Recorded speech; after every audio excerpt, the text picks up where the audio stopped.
Tha Sigi Kunda Manipur State Transport ki bus amada Marisuba Maharegiment ki personal singna chatharakiba loser daba thawong adubu yaning daba phongdoktuna salungfam apunba maira paibina sinduna salungfam mayai lekai community hall da miyamna wakat mifam famduna khongjang changsinkre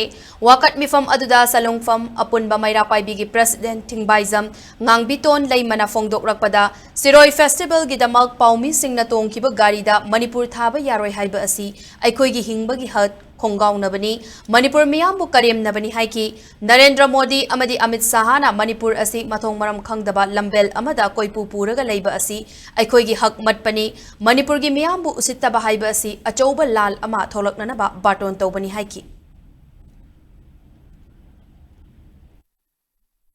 Narendra Modi amasung Amit Shah ki central government na masi Manipur se mathong marong khang daba lambel amada koi ngauna raga koi pu pure raga yamna mathong maram cha daba Manipur sana leba ki maroi na maitai singbo yamna hingbagi hak mati bani kuki singbudi makoina respect tawraga kuki singi mawabudi lawraga masagi nat culture leira aba yanomi oidana chahi lising mari manga ki puari leira ba sana lepang Manipur ji ki maitai haiba jati ji budi makoina usitaba kareng pathaina ba haiba se ahum suba la lama tholang na bagi baton tawbane hojing Narendra Modi amasung Amit Shah oina khalle madudi aikoi gi hoji lusingi ba MLA minister sing maruaina politician sing jidi moina haiba moi gi mawa satpani aduna Manipur di kasu leite haiba wafa mama ureraga ngasi jathari baje handak thoi ba thongdok sidi tasena usitabani gari khudingmak Manipur sana laipa haina thare raga aikoi changsing ga dabani